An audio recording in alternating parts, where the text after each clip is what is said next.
Baik, shalom. Shalom saudara-saudara. Senang sekali bisa bersama-sama dengan saudara di sini. Senang sekali bisa hadir melihat satu persatu dengan saudara dalam kasih karunia Tuhan. Saya percaya Tuhan memberkati setiap kita. Amin. Bilang sama kiri kananmu, bilang senang kamu ada di sini. Tuhan berkati. Wah, haleluya. Oke. Saudara, hari ini kita akan sama-sama merenungkan satu topik. Bisa ditampilkan slide saya. Saya akan berbicara saudara tentang satu topik di mana judulnya adalah di manakah Tuhan? Di manakah Tuhan? Mari kita lihat sama-sama Mazmur pasal 139 ayat 7 sampai ayat yang ke-10. Kita akan baca bagian firman Tuhan ini sama-sama saudara. 1, 2, 3. Kemana aku dapat pergi menjauhi rohmu? Kemana aku dapat lari dari hadapanmu? Jika aku mendaki ke langit, Engkau di sana. Jika aku menaruh tempat tidurku di dunia orang mati, di situ pun Engkau. Berikutnya. Jika aku terbang dengan sayap fajar dan membuat kediaman di ujung laut, juga di sana tanganmu akan menuntun aku dan tangan kanan memegang aku. Katakan amin, saudara-saudara. Next. Saudara, saya tebak, mungkin sebagian dari saudara pernah tahu seorang yang namanya Billy Graham ini. Dia adalah seorang hamba Tuhan yang dipakai Tuhan dengan luar biasa. Dan menurut data yang saya dapatkan saudara-saudara, dia itu didengarkan atau Injil yang diberitakan oleh seorang Billy Graham ini didengarkan saudara-saudara oleh 215 juta orang. Bahkan saudara-saudara, kalau sebuah survei diadakan dan dilakukan di tahun 2005 saudara-saudara, dan survei itu mengungkapkan bahwa 1 dari 6 orang Amerika itu pernah mendengar firman Tuhan yang diberitakan oleh Billy Graham. Saudara tahu orang ini, dia adalah seorang penasihat Presiden Amerika. 12 presiden berturut-turut saudara-saudara, penasihatnya itu adalah Billy Graham ini. Seorang yang dipakai Tuhan dengan luar biasa. Dan dia sekarang sudah almarhum, sudah berpulang ke rumah Bapa. Tapi banyak orang sehari ini masih mengingat siapa dia, begitu. Nah, tapi saya sangat yakin bahwa kalau saudara pernah tahu nama Billy Graham, saudara mungkin tidak pernah tahu bahwa Billy Graham itu punya seorang teman baik. Next, namanya adalah Charles Templeton. Charles Templeton ini, jadi dia adalah seorang yang juga melayani Tuhan. Jadi Billy itu yang di sebelah kanan, Charles yang sebelah kiri. Dan kalau saudara pernah baca sejarahnya Amerika, terjadi sebuah Great Awakening atau kebangunan rohani yang luar biasa di Amerika. Dan Billy Graham dan Charles ini adalah dua pemuda yang merupakan hasil dari kebangunan rohani itu. Akhirnya mereka melayani Tuhan, mereka berkhotbah kemana-mana termasuk Charles Templeton ini. Tetapi Charles, seorang yang juga berkhotbah KKR dari satu tempat ke tempat yang lain saudara-saudara, adalah seorang yang orang itu waktu itu saya waktu baca-baca orang mengatakan bahwa Charles ini khotbahnya lebih bagus saudara-saudara dibandingkan dengan Billy Graham. Jadi Billy ini khotbahnya kurang terlalu gimana. Yang lebih bagus itu Charles dan orang lebih suka dengerin Charles. Tapi orang tidak tahu bahwa dalam pelayanan mereka tahun 1936 sampai 1938 saudara-saudara, setelah mereka berkhotbah kemana-mana, tiba-tiba Charles itu hilang beritanya. Tiba-tiba hilang dia. Dan orang cuma lihat Billy saja yang berkhotbah. Orang bertanya-tanya kemana si Charles? Sampai-sampai kemudian tiba-tiba tahun 1950 Charles Templeton mengumumkan bahwa dia ateis. Next. Dalam sebuah bukunya, dia menuliskan sebuah buku judulnya begini, Farewell to God. Jadi selamat tinggal Tuhan. Bayangkan ya, pengkhotbah. Khotbahnya bagus loh. Dan dia berkhotbah di 44 negara bagian di Amerika, saudara-saudara. Tetapi kemudian dia bilang goodbye God, ya, farewell to God. Kenapa? Karena ada salah satu bagian di dalam tulisannya dia adalah dia bilang begini, bagaimana mungkin ada Tuhan ketika ada kelaparan, ketika ada penderitaan? Orang-orang yang kelaparan itu cuma butuh hujan, jadi dia merujuk kepada orang-orang yang misalnya di Afrika atau yang kelaparan itu kekeringan. Dia bilang bagaimana mungkin mereka butuh hujan doang, tapi Tuhan kok tidak ada? Saudara-saudara, yang bikin hujan turun siapa? Tuhan atau bukan? Tuhan bukan? Tuhan. Nah, 99% akan ngomongnya begitu. Ya itu nanti kapan-kapan kita mungkin bahas hujan turun itu Tuhan yang bikin atau bukan. Ya. Tapi kebanyakan kita kan ngomongnya demikian dan menurut saya tidak salah. Tidak salah, tapi menurut saya bukan itu satu-satunya penjelasan. Cuman bagi orang Kristen pada umumnya akan bilang, oh karena Tuhan yang turunin hujan. Karena Tuhan yang turunin hujan berarti kalau ada orang yang kelaparan, butuh makan, butuh tanam, misalnya tanam padi di sawah, butuh hujan, kalau kering berarti salahnya siapa? Salahnya Tuhan, nah gitu kira-kira. Nah itulah pemikiran sederhana dari orang-orang termasuk Charles Templeton ini. Sehingga dia kemudian meninggalkan Tuhan. Next. Dalam pemikiran banyak orang, penderitaan itu ketika terjadi, permasalahan itu ketika terjadi, problem itu ketika terjadi, maka orang berpikir bahwa solusinya adalah berdoa kepada Tuhan. Setuju? Misalnya anak saudara ngomong, mah pa, sekolah ini capek banget. Masalahnya banyak banget, ketemu guru yang nyebelin. Maka jawaban saudara adalah doa. Betul kan? Itu kan kayak sesuatu yang kita kayak piara terus gitu kan. Kayak sesuatu yang tiba-tiba ada dalam pikiran kita. Kalau misalnya ada orang datang sama saudara lalu bilang, tolong dong gue lagi banyak masalah. Maka jawaban saudara adalah doa. Betul kan? Doa ngedeketin diri sama Tuhan. Sehingga tanpa sadar kita mengembangkan sebuah spiritualitas. Dan spiritualitas itu adalah kalau kita ada dalam masalah kita cari supaya masalahnya beres. Paham ya? Bukannya salah. Tetapi masalahnya ada di sini. Kalau cari Tuhannya hanya untuk masalahnya beres, itu baru masalah. Betul? Dan tanpa sadar, kita itu menjadi manusia yang hanya mau hidup kita tanpa masalah. Next. Pertanyaan saya, siapa dari saudara yang hidupnya gak ada masalah? Boleh saya tahu? Pasti saudara orang yang sangat berbahagia di muka bumi. Ada gak? Setiap kita pasti punya masalah, betul gak? Masalahnya mulai dari yang receh-receh, yang gak guna punya. Mulai dari pagi ini saudara ketika saudara mau datang ke gereja, saudara berantem dulu. Gara-gara apa? Gara-gara istri gambar alisnya miring, saudara-saudara. Gambar alisnya miring, lalu kemudian ini masih belum beres pi. Lalu saudara sudah terlambat. Lalu saudara, aduh gimana sih urusan alis doang? Nah, gitu. Mulai dari masalah yang receh-receh sampai masalah yang paling berat hari ini. Tadi waktu datang terus kemudian ngobrol-ngobrol dengan beberapa pemimpin di sini saudara-saudara. Kami ngobrolin tentang keadaan bangsa yang mungkin hari ini tidak sedang baik-baik saja. Ya. Kalau saudara mungkin cukup mengikuti perkembangan apa yang terjadi dengan negara kita hari ini. Saudara, sangat wajar kalau kita tuh merasa khawatir. Saudara ikutin gak? Atau enggak saudara happy aja ya? Bersama Tuhan bahagia Pak. Oh ya puji Tuhan. Gak apa-apa. Saya gak masalah saudara-saudara. Tapi kalau saudara ikutin berita belakangan ini. Saudara ikutin terus perkembangan ini. Waduh saudara. Kayaknya kita itu wajar sekali kalau kita tuh merasa lagi khawatir. Lagi tidak. Aduh ini kayaknya gimana. Saya gak tahu saudara punya usaha atau saudara bekerja atau karir saudara itu mulus atau tidak. Saya menduga sih sebenarnya gak mulus-mulus amat. Iya gak? Saya menduga sih saudara perjalanan keluarga, pekerjaan, bisnis, itu tidak mulus-mulus semuanya. Nah pertanyaannya adalah, di manakah Tuhan ketika pergumulan terjadi? Kita udah doa, kita udah doa puasa, kita udah melakukan ini, melakukan itu. Apakah masalah kita selesai? Apakah pergumulan kita langsung beres? Saudara-saudara itu kadang-kadang membuat orang tuh akhirnya gini loh, ada orang tuh yang akhirnya spiritualitasnya itu adalah, oh kalau misalnya nggak jadi kesini, ya udah dia pindah aja lagi.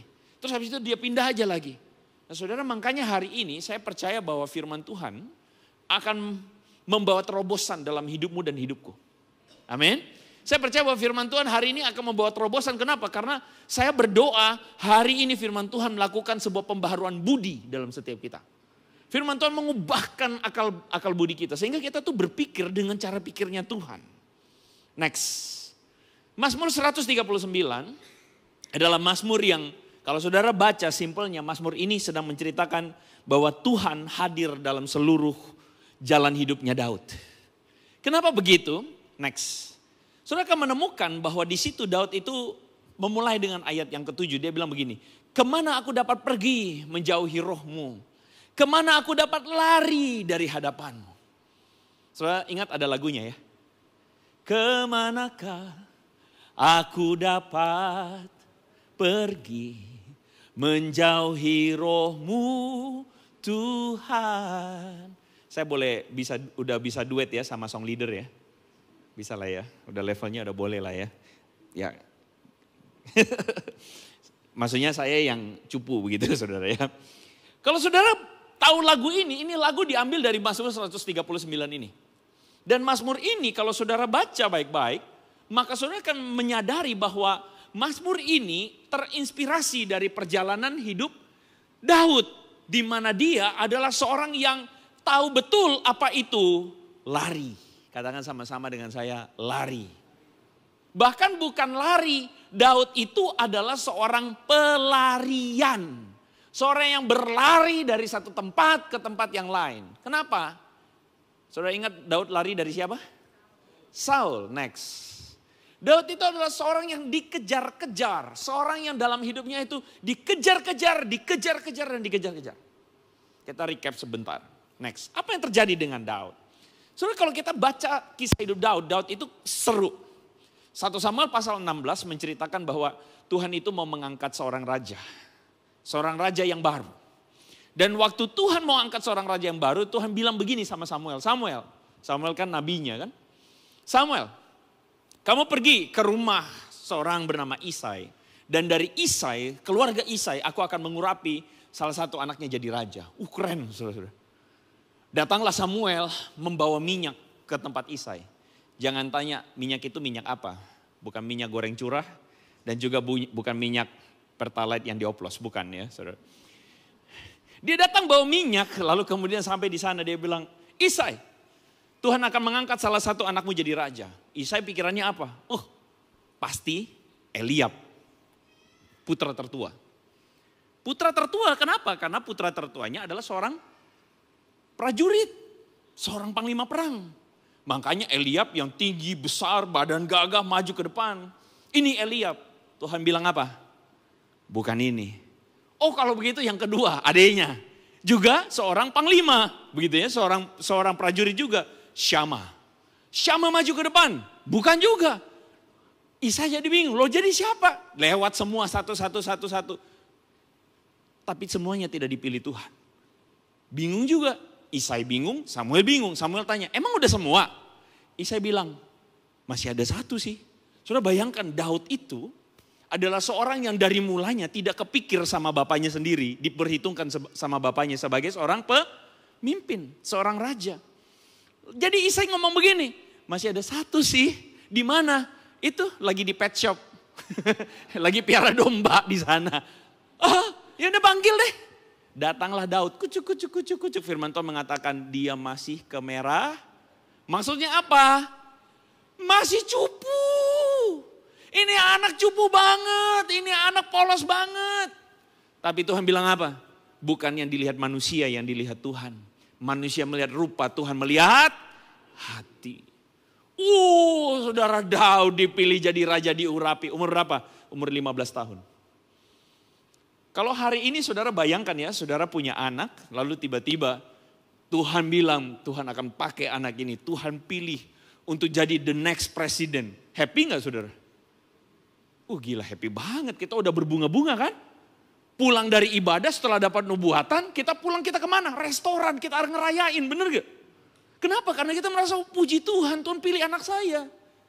Atau kalau saudara gak senang anak saya jadi the next president, ya udah konglomerat lah, begitulah saudara ya. Anak saya bakal jadi the next 9 naga gitu kan ya.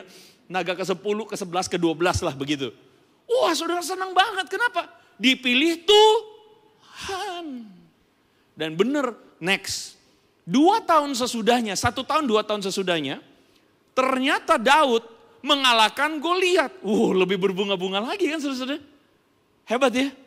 Anak 17 tahun ngalahin raksasa. Semua orang tidak mampu hadapin Goliat. Daud maju. Kalau saudara jadi orang tua, saudara lihat anak saudara begini. Masih merah-merah, masih agak bodoh-bodoh dikit tapi jadi raja. Tapi saudara bisa lihat tracknya, betul nggak? Saudara bisa lihat arahnya nih. Dia ngalahin Goliat bro. Wah saudara lebih happy lagi kan? Bener ini anak dipilih Tuhan, betul begitu?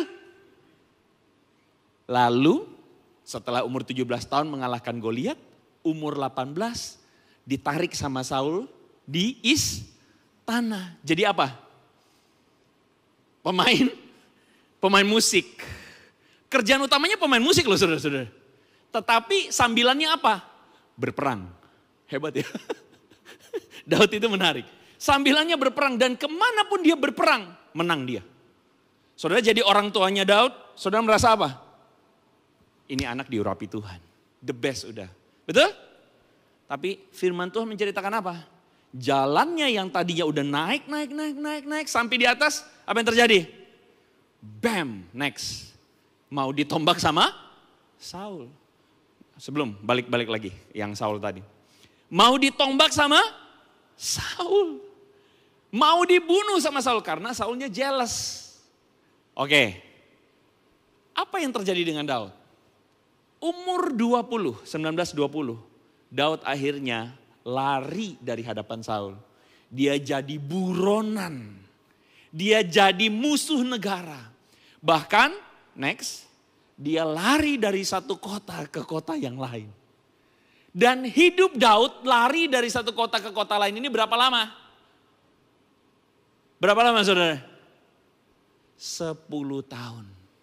Lari dari satu kota ke kota lain.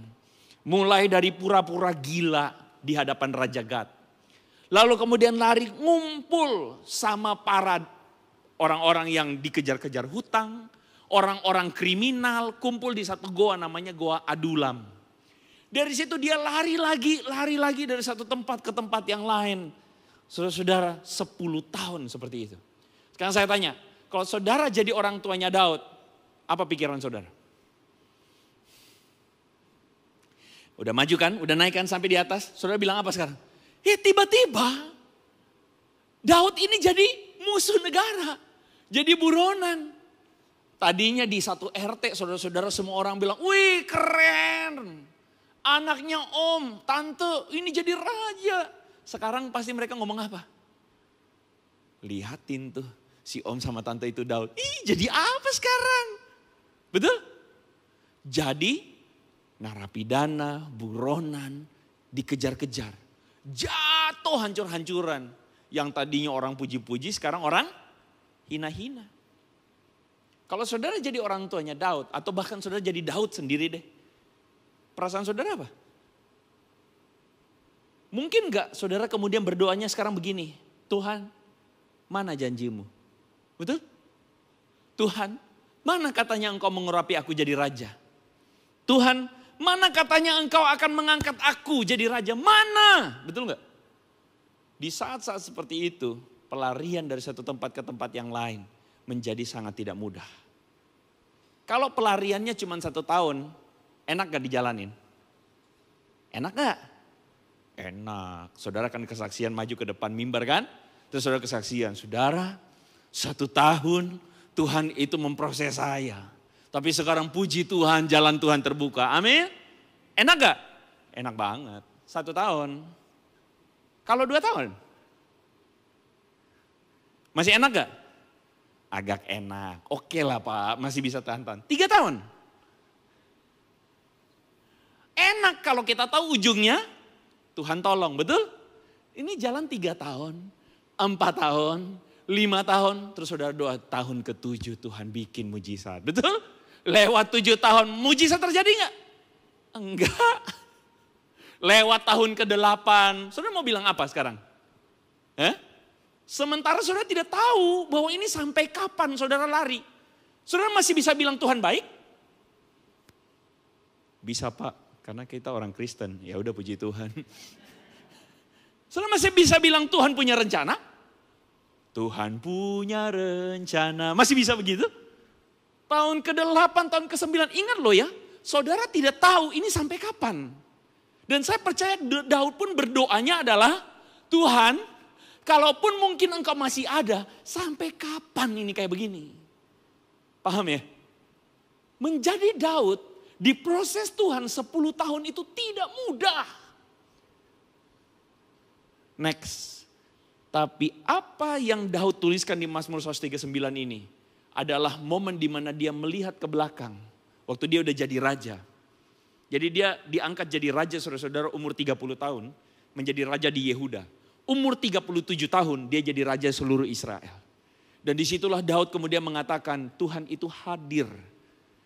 Ketika apa? Ketika Daud lihat ke belakang. Next. Makanya Daud mengatakan kemana aku bisa lari. Kenapa? Karena Daud itu isi hidupnya lari. 10 tahun lari. Lari itu tidak pernah enak, betul nggak? Kalau saudara hidupnya pas-pasan, kurang-kurang dikit tapi masih tetap tinggal di rumah yang sama, betul? Pergaulannya sama, enak nggak? Ya nggak enak tetap sih, tapi mendingan, betul nggak? Tapi ini lari. Bayangin kayak lari dari satu kontrakan ke kontrakan yang lain. Bisa jadi pun bukan kontrakan, lari ngemper saudara-saudara. Betul nggak? Kemana aku dapat lari? Makanya waktu Daud bilang kemana aku bisa lari, Daud itu merefleksikan hidupnya itu penuh pelarian. Next. Bahkan dikatakan ayat yang ke-8, jika aku mendaki ke langit, engkau di sana.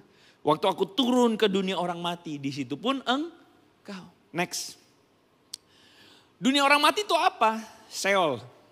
Dalam budaya orang Yahudi, kalau kita mati, kita tuh turun ke satu dunia namanya Sheol.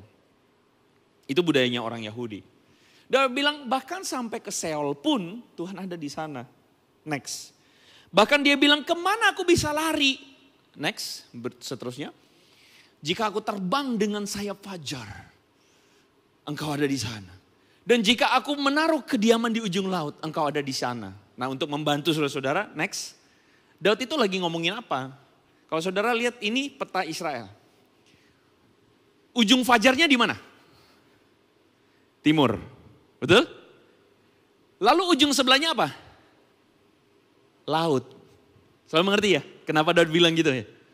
Jika aku terbang ke sayap fajar ke arah timur, Tuhan ada di sana. Jika aku taruh sampai di ujung laut sana, Tuhan pun ada di sana. Kalau saudara susah mengerti, gini aja lagu sekolah minggu. Di kanan kau ada, betul? Di kiri kau ada, di atas dan di bawah kau ada. Ini ketahuan ikut sekolah minggu ya. Di suka kau ada, terus duka pun kau ada, karena engkau Yesusku. Oke anak-anak kita persembahan sekarang. Jadi maksudnya Daud itu mau bilang bahwa kemana dia lari, mau ke atas, ke bawah, ke kiri, ke kanan. Daud mau kasih tahu sama kita. Ternyata Tuhan ada di sana. Meskipun pada waktu dia lari, dia susah untuk melihat ada Tuhan di sana. Tapi dia mau kasih tahu Tuhan tuh sebenarnya ada. Kenapa? Karena dia melalui sebuah proses panjang yang luar biasa. Dan ketika dia diangkat jadi raja, dia mampu melihat. Itu semua karena Tuhan yang pegang. Saudara hari ini, engkau ada dalam permasalahan apa? Pergumulan apa? Next. Mungkin saudara-saudara, next, masih selanjutnya. Ada tangan kanan Tuhan yang akan menuntun kita. Dan tangan kanan Tuhan itu memegang kita. Dan itu Daud kasih tahu. Bahwa ternyata Tuhan itu masih jaga dia meskipun dia terjepit berkali-kali. Meskipun dia itu mau, sudah bilang gak ada harapan. Tuhan tuh jaga dia. Next. Jadi kalau orang hari ini mengatakan God is nowhere. Banyak orang tuh yang kemudian tidak mengenal Tuhan. Atau tidak sungguh-sungguh punya pembaharuan budi. Yang sungguh-sungguh punya cara pikir yang benar. Mereka kan bilang opsinya tuh apa? Next. God is nowhere. Tapi orang yang mengenal Tuhan adalah orang-orang yang kemudian bisa mengatakan, next, God is now here. Tuhan itu sedang ada di sini bersama-sama dengan kita. Apa yang membedakan antara atas dan bawah? Apa yang membedakan antara atas dan bawah? Hah? Bedanya cuma spasinya di mana, betul? Atau dalam bahasa sederhana saya adalah bedanya apa? Pikiran saudara benar atau salah? Hari ini banyak orang pikirannya salah. Orang berpikir bahwa kalau Tuhan beserta aku maka tokoku rame. Kalau Tuhan beserta aku maka aku akan selalu sehat. Kalau Tuhan beserta aku, kalau aku ikut undian maka aku akan dapat Lamborghini. Begitu kan? Tapi apakah memang Tuhan bekerja dengan cara demikian? Tidak. Pada kenyataannya kalau saudara baca di dalam seluruh Alkitab, kadang-kadang Tuhan justru bekerja dengan cara yang tidak kita bayangkan. Kadang-kadang kita menarik spiritualitas agama lama. Mohon maaf. Agama lama itu saudara-saudara ada sebuah kepercayaan. Kalau saudara lihat ke toko ada kucing yang tangannya begini-begini. Tahu ya? Itu kucing ngapain saudara? Saya nggak mirip ya. Ada orang yang taruh patung, maaf ya. Ada orang yang taruh begini, tujuannya apa? Supaya orang datang. Terus dia udah masuk Kristen, patungnya dia singkirin.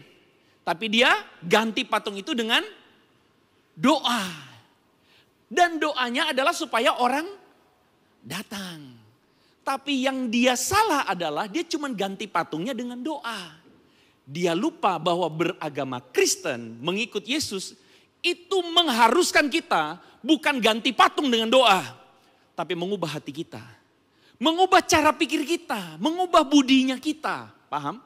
Sehingga saudara mengerti bahwa Tuhan itu memberkati kita bukan hanya lewat sesuatu yang jasmani saja. Makanya Tuhan Yesus mengatakan orang hidup bukan dari roti saja, tapi juga oleh babi guling. Oh bukan, hidup oleh firman Tuhan. Maksudnya apa? Orang itu hidup bukan hanya soal apa yang kata dunia. Karena dunia punya standarnya begini. Kalau Tuhan menyertai kamu, kamu pasti dapat istri atau suami anak konglomerat. Itu dunia, betul gak? Dunia mengatakan kalau Tuhan beserta kamu, kamu pasti akan dapat proyek 1 triliun. Dunia mengatakan bahwa ukuran-ukuran kamu berhasil adalah ukurannya dunia itu, jasmani. Kita jangan jadi pengikut Yesus tapi pikirannya kayak dunia. Karena kalau pikiran kita dunia, back ke slide yang tadi. Kalau pikiran kita dunia, akhirnya kita tuh yang di atas itu. Oh berarti kalau saya sekarang sakit, kalau sekarang saya masuk padang gurun, berarti God is nowhere. Jangan salah bro. Yesus waktu selesai dibaptis, waktu Yesus dibaptis keluar dari air, apa yang terjadi? Terbukalah suara dari langit lalu mengatakan apa? Inilah anakku yang kukasihi, kepadanya aku baca ayat selanjutnya. Matius pasal 4 mengatakan, bersegeralah Roh Kudus membawa Yesus kemana? Padang gurun. Jadi setelah dikasihi, diperkenan, dibawa kemana? Buat apa? Buat glamping. Buka tenda. Lalu apa? Healing di sana? Bukan, buat diapain? Hari ini kalau anak kita habis baptis kita bawa kemana? Makan bakmi, betul? Tapi kalau ikut aturannya Yesus, habis dibaptis diapain? Dicobai di padang gurun. Halo? Saudara mengerti maksud saya? Mengerti ya? Disertai Tuhan, dikasihi Tuhan. Justru kadang-kadang melibatkan apa? Padang gurun. Next. Makanya kenapa penderitaan itu terjadi? Kita itu saja yang tidak mampu untuk mengerti bahwa penderitaan kadang terjadi supaya Tuhan tuh membentuk kita. Next. Kita baca sama-sama ayat ini saudara-saudara ya. Di dalam Ulangan pasal 8 ayat 2 sampai 5. Ini ayat bagus banget. Kita baca sama-sama. 1, 2, 3. Ingatlah kepada seluruh perjalanan yang kau lakukan atas kehendak Tuhan Allahmu di padang gurun. Selama berapa lama? 40 tahun ini. Maksudnya apa? Merendahkan hatimu. Membiarkan engkau, memberi engkau makan mana. Maka haruslah engkau insaf bahwa Tuhan Allahmu mengajari engkau seperti seorang mengajari. Tujuan atau kebaikannya Tuhan itu tidak berujung pada kesenangan kita. Saya ulang. Kebaikan Tuhan itu tidak berujung pada kesenangannya kita. Seperti orang tua yang punya anak. Kalau anak saudara bilang, "Ma, sekolah capek, aku gak usah sekolah ya." Kalau saudara jadi orang tua yang mau menyenangkan anak saudara, saudara akan bilang apa? "Ya udah nak, gak usah sekolah, kita liburan aja." Kalau saudara jadi orang tua kayak gitu, segera periksakan diri Anda kepada psikiater. Anda sakit jiwa. Betul? Amin bapak-bapak? Kenapa saya tanya bapak-bapak? Karena biasanya yang gak tegaan adalah mamanya. Mama ngomong, mama. Tapi bapak-bapak, atau kebalik ya, sekarang bapak-bapak yang justru gak tegaan ya. Mama yang galak, bapak yang lembek ya. Tapi saudara jadi orang tua, saudara pasti sepakat dengan saya, betul? Bahwa membesarkan anak itu bukan soal isi perutnya dia. Betul nggak? Membesarkan anak itu adalah melatih mentalnya. Membentuk karakternya. Dan bukankah itu adalah kasih sayang yang saudara tunjukkan? Betul? Jadi kasih sayang saudara itu tidak ditunjukkan dengan anak minta apa saudara kasih. Tapi kasih sayang saudara ditunjukkan dengan saudara bawa anak saudara untuk anak ini saudara latih. Amin. Bagaimana kalau Tuhan juga membentuk kita begitu? Salahnya kita adalah kita itu selalu berpikir dengan gaya berpikir seperti anak kecil. Kita lupa bahwa dalam perjalanan pelarian, padang gurun, kesulitan, sebenarnya di situ Tuhan lagi baik sama kita. Kalau tuh doa kita lagi tidak dijawab Tuhan, nggak apa-apa. Amin. Karena yang kita butuhkan sebenarnya adalah kasih karunia Tuhan aja udah. Kalau hari ini masih belum bisa makan steak, masih bisanya makan pecel, puji Tuhan. Kalau hari ini masih belum bisa makan pecel, bisanya makan nasi sama tempe, puji Tuhan. Kenapa? Karena ada tangan Tuhan yang menyertai aku. Itu mental anak Tuhan. Next, karena Daud kenapa bisa sampai paham begitu? Karena Daud itu mengerti bahwa pergumulan yang terjadi itu adalah pembentukan mental untuk dia. Sampai pada waktunya dia naik jadi raja. Saudara bayangkan Daud masih bocil, umur 17 tahun jadi raja, apa jadinya? Apa jadinya saudara? Dia jadi raja yang main TikTok. Betul? Jadi apa? Gak bisa. Saudara kalau baca di dalam raja-raja, next, saudara akan temukan satu raja namanya Raja Yoas. Raja Yoas ini naik jadi raja pada umur 7 tahun. Dia jadi raja umur berapa? Dan firman Tuhan mencatat, dia itu berlaku benar selama kehidupan, kalau saudara lihat sebelah kiri itu adalah imam namanya Yoyada. Jadi imam Yoyada ini yang membimbing dia untuk melakukan keputusan A, B, atau C. Dan firman Tuhan mencatat, sampai Yoyada mati, apa yang terjadi dengan Yoas? Udah kacau dia. Akhirnya dia raja yang memulai dengan baik karena dia bersama-sama imam Yoyada. Jadi imam ini memimpin dia dalam hikmat Tuhan, ya kan? Ada yang membimbing dia. Tapi ketika imam ini mati, Yoas jadi apa? Berantakan, hancur. Itu menunjukkan apa? Kalau karbitan bahaya. Saudara butuh hikmat. Dan seringkali yang membuat saudara bisa mendapatkan hikmat adalah pergumulan. Saudara tidak akan ketemu hikmat waktu saudara lagi makan babi guling. Orang makan babi guling, kelebihan makan jadi apa? Kolesterol. Habis kolesterol, mati. Betul? Tapi waktu saudara tidak bisa makan babi guling, saudara mulai berpikir tentang hidup. Iya ya, lebih baik tidak makan babi guling. Betul? Kenapa? Masalahnya di mana? Kita. Next. Makanya Daud itu bilang apa? Terlalu ajaib pengetahuan itu. Terlalu tinggi dan tidak sanggup aku mencapainya. Next. Jadi kalau hari ini saudara sedang mengalami pergumulan, saudara sedang mengalami permasalahan, saya minta pemain musik maju ke depan. Saudara sedang mengalami hal-hal yang tidak menyenangkan dalam hidup saudara. Saudara sedang mengalami sebuah pergumulan yang panjang. Saudara berdoa dan Tuhan belum jawab. Kasih tahu sama diri saudara. Tenanglah jiwaku. Ada Tuhan menyertai aku. Tenanglah jiwaku, kenapa? Karena aku percaya kepada Tuhan. Kalau hari ini engkau belum bisa melihat tangan Tuhan, percayalah pada hati Tuhan. Percayalah bahwa Dia setia. Kalau hari ini bisnismu belum maju. Kalau hari ini mungkin usahamu belum maju. Kalau hari ini mungkin karirmu tersendat-sendat. Percayalah satu hal. Dia tahu yang terbaik. Dia punya rencana. Dan Dia tidak pernah lepas kendali. Betul gak saudara? Sebagai sebuah penutup. Saya pernah ceritakan ini tapi saya mau ceritakan sekali lagi saudara. Next. Waktu kecil itu saudara-saudara saya adalah anak nomor 3. Saya punya cici, saya punya kakak perempuan. Bedanya jauh, 7 tahun. Dan waktu kecil itu dia suka, kami main sama-sama. Dan dia itu lagi, bikin itu tuh, sulaman itu loh saudara-saudara.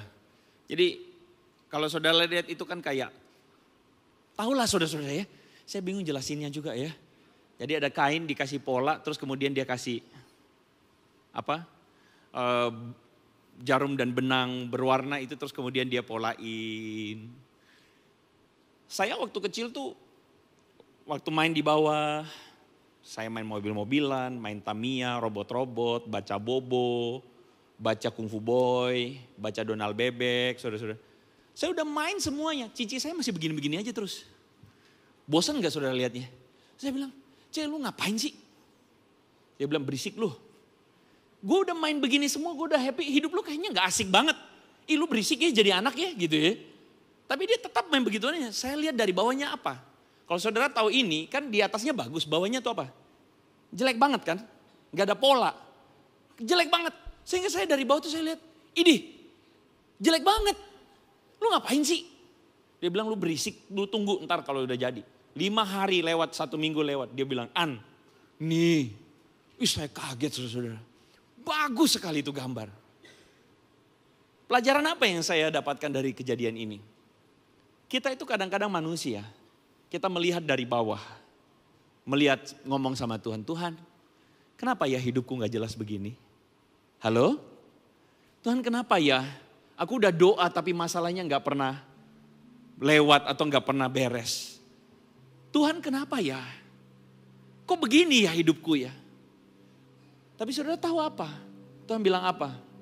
Waktu Tuhan itu yang terbaik. Rencana Tuhan itu yang terbaik. Kalau hari ini saudara-saudara belum beres. Hari ini saudara-saudara belum mampu untuk lihat ujungnya bagaimana. Next. Saudara belum mampu untuk melihat bagaimana pekerjaan tangan Tuhan. Percayalah sama rencananya Tuhan. Percayalah sama isi hatinya Tuhan. Ikutin aja prosesnya. Rendahkan diri kita. Ikutin aja, Tuhan mau bawa kemana, ya udah gue ikut. Tuhan, aku cuma minta satu. Bentuk hati ini seperti yang Engkau mau. Supaya aku tuh didapati setia. Aku didapati baik, aku didapati bener. Dijahatin orang, ya udah ikutin jalannya Tuhan. Amin. Karena Tuhan yang bela kita. Kalau jalan kita ketutup, ikutin aja jalan Tuhan, karena Tuhan yang pimpin kita, betul gak? Gak usah stres kalau jalannya ketutup. Gak usah stres kalau jalan gak seperti yang kita mau. Karena kalau Tuhan izinkan sesuatu terjadi, semua adalah untuk kebaikan.